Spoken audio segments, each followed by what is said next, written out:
Hello everyone. Hello YouTube. What's poppin'? What is Gucci? Your boy RIPCORD Hype is here. So I have been actually been fortunate that I got the chance to play the game that newest released to JRPG turn-based, which has a lot of positive reviews, and its name's Claire Obscure. Oh, whoa, who said that? Claire Obscure. Yes, Expedition 33. So far, I have 15 hours in the game, as you can see it on my PlayStation Home Play, as I've been streaming it on my Twitch. And if you want to follow me when I'm live on Twitch, and join my chat, join my community. We are crazy, we are funny, we are a lot of things. And join me on www.twitch.tv, Ripcord Hype, if you want to be hyped. So far, and as a person who actually enjoys and loves turn-based games, and whoa, you can actually see one of them is Persona 5 Loyal, and I have like 1,099 hours. Okay, I need to increase one more hour and make it 1.1k hours. I do play games like Persona 3, Persona 3 Reload, Persona 4, Venofolio Fantasio, SMT, Shin Megami, SMT, yep, let's just call it that. And I also am a huge Final Fantasy fan. I played some of the older Final Fantasy when they were turn-based, and recently I've been playing FF7 Remake, Rebirth, and Final Fantasy 15. And also I've been actually playing Devil May Cry, that's something else though, but I also used to play, or I also still play on stream some turn-based or classic all turn-based Pokemon games. So, with that being said, let's head into the game and let me tell you what is my personal opinion about it so far. I'm still playing the game, right? I'm still playing it. I'm still like streaming and playing it on stream. So I'm not gonna give my full review, full judgment of the game, but just so far. And one thing I would say, the menu is actually a very good one. The music that basically is in the menu is actually because one thing that the developers, which is a made by small team, 30 developers, they did so good with the music, and I'm happy that majority, not all obviously, but like majority of like of JRPG games never misses with their song. Music is the most important element in the game, if you ask me. Any game, regardless. And you can see like Atlas never misses with their songs with the Persona, Metaphor, SMT. Square Enix never misses with Final Fantasy, Kingdom Hearts as well. So that's good that they're following this very great example for gaming. So that's one thing that I liked. And if you see the menu is a bit simple, but also you can see the background is very good, fitting. There's like a red, yellow, red, and gold, and it's basically a good one, right? Because the story of Expedition, it's like it's been there's like a painteress and she basically erases people when they reach 33. There's a lot of mysteries involving that, right? And so far, like we started the game with the main protagonist. We had give me a second, let me just go. I even forgot his name. That's crazy. Did I forget his name? No, I didn't. We have so far my party is basically whoa. Listen to this music. Let me adjust the screen a bit. Listen to this music. It's been a while since I've seen a JRPG game other than Final Fantasy or Kingdom Hearts that have this type of music in it. The fact that this is a very beautiful one. Yep, so we have Gastov, Lune, and Melee. The game started with Gastov, and basically he was actually reuniting with his love ex-girlfriend. Her name was Sophie.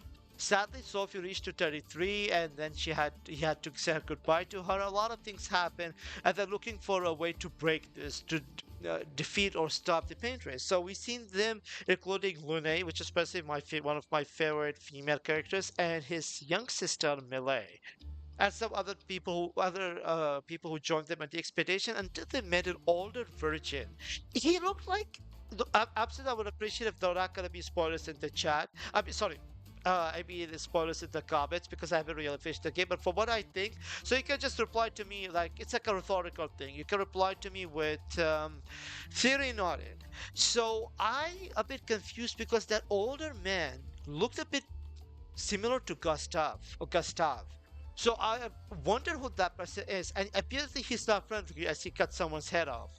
So with that being said, but then we went into the adventure of exploring new areas, exploring locations, and creatures. Like it's so good. The music, the gameplay, absolutely the gameplay is a turn-based game, right? And here's the thing: the main criticism some people are basically gonna get is the dodging and parrying over centralized the combat. Like you don't have to like the aspect, you probably gonna hate the combat because it's so essential to success. And trust me, guys, when I say this, even if you're not good at parrying or at dodging or parrying, you can still learn, and this is the beauty of this game. It can still teaches you how to dodge and parry. Absolutely, you can just lower the difficulty, right? But I would say this: the best thing to do is you have to learn. Because without dodge and parry, you might have the best characters, you might have the best members in your party with high levels, high skills, a lot of items, but then again, you might still end up losing because you will be not basically be being focused on playing a dodging, and that's the main thing that you have to focus while playing a game like Expedition 33. And I like the fact how you get easily switch actually between the characters between Lune, Melee, and Gustav. And I like how it's so simple.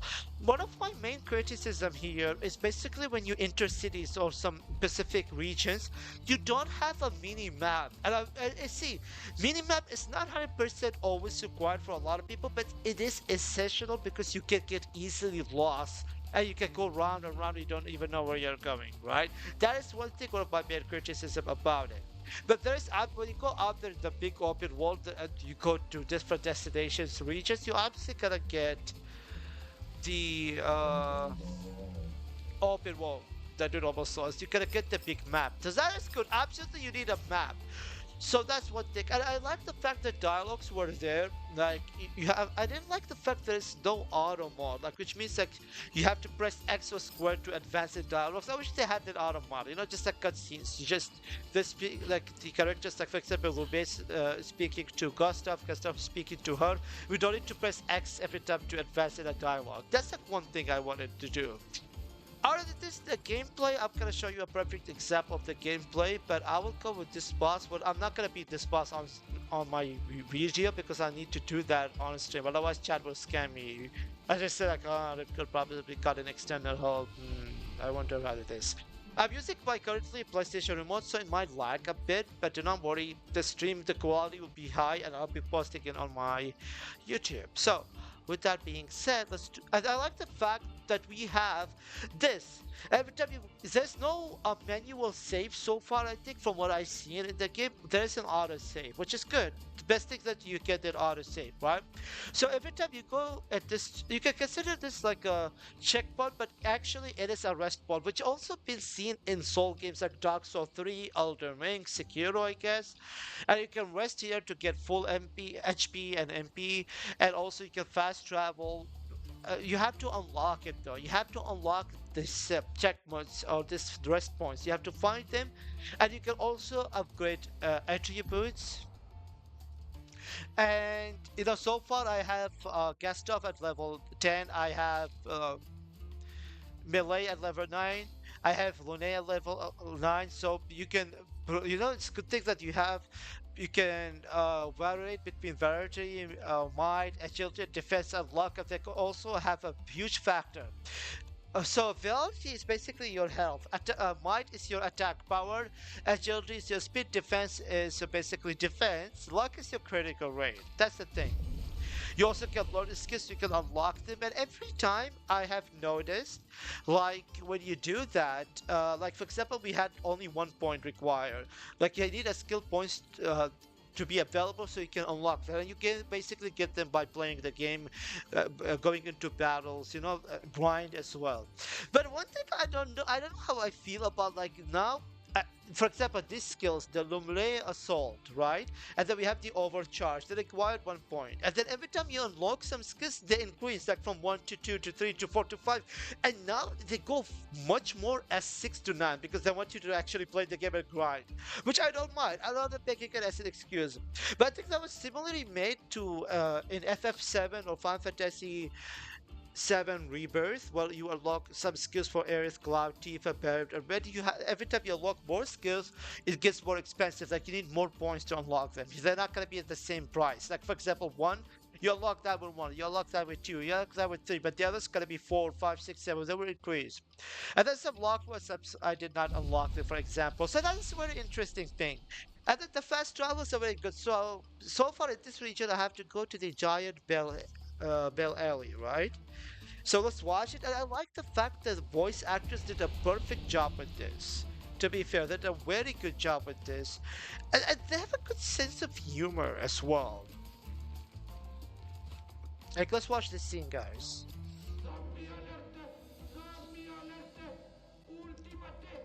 Oh my god. You know what? These things are cute, but trust me, they're little bastards, bro.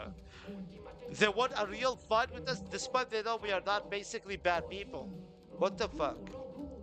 Oh, dead ass, man. They sound like Final Fantasy VII toxic Twitter fans. Dude, whoa, whoa, whoa, whoa. Bro thinks he's Captain America or something. Dude, Kinda looks the same as all the others. I like, uh, Melee is so actually confident for herself and she's trolling them. And she's actually underestimating them. What Gustav is basically telling them to not do that. I'm telling her. I love Lune.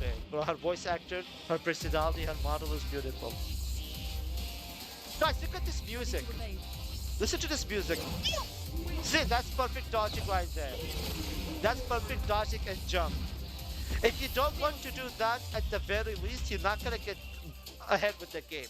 And if I have to make a comment, is this Astro Bot's music? Yeah, that's Astro Bot's song. And I like how the gameplay is turn-based. It reminds me a lot of Persona or Final Fantasy older games where they had like a turn-based thingy. And you can easily see there's skills, and there is basically items. And yeah, I need more items. You can aim as well. Let me show you the gameplay a bit. So we can use Spark for Lume, and you have to press X. Every time you press, within the perfect timing, you get a perfect hit on it. For example, we can use the Lumiere Assault by Robert Patterson. I mean, Gustav, my bad. He looks like Robert Patterson. And then you can use his weakness. So that, for example, this enemy's weakness is basically fire. So Lune can use that. Look at this. She charges and she blows them up in pieces. Big! And see, here's the important thing you have to do in this game. Oh, see? See what happened? I did not actually dodge and it costed me. So you have to dodge every time. You have to at least learn how to dodge and parry. That's how you get good in this game. We can basically shoot them as well. So, absolutely, the story and the dialogues is actually so good, and we started with the very deep intro. So far, if you actually ask me, is this game worth it? Yes. But then again, have a look at it. Not necessarily that you have to like spoil yourself, because if you love turn-based games, turn-based JRPG games, which are actually rich in terms of gameplay, story, visual effects, right? The character showcase, their voice actors, right? Then get it. Expedition 33 is like this. And obviously, some people might compare it to FF7 Rebirth. And maybe I'm a bit biased, but I think FF7 Rebirth still slays for me, for example. But I do like the Expedition 33 seems still like that cool JRPG game, unique, but also a bit different in a lot of ways, right? And you can easily see that with the gameplay, with how the characters are being showcased. And I like the fact that this game is basically 40 gigs. It doesn't even cost $70. It's available on PS5. It's available on PC. You can get it via Steam. You can get it or with Xbox Game Pass if you have Xbox or PC for $1. If you already have it, then you can just get it for free, or you can just buy it on PlayStation 5, right? And I absolutely got a code, and I'm happy that I got accepted in the creator program. So that's one thing that I'm happy, and I'm so happy. If I didn't get accepted, I was gonna still buy this game and pay the money for it. It is worth it, right? Just like I said, there's some negativities, I already mentioned it, and in the same time, uh The key for success, one more time, in the combat is basically dodge and parrying. You have to know that. If you don't, it's fine. Nobody gonna call you bad. Or if people call you bad, they just hate on you. You have to learn it. That's one thing. But is it peak? This could be genuinely game of the year for 2025. This is a game changer for 2025. Well, with that being said, guys, I'll have to end the VOD for now, or the video for now. But let me know what you think so far with the game in the comments. I would appreciate it if you like, plus subscribe, plus share. And I'll be streaming later tonight, US time zone EST.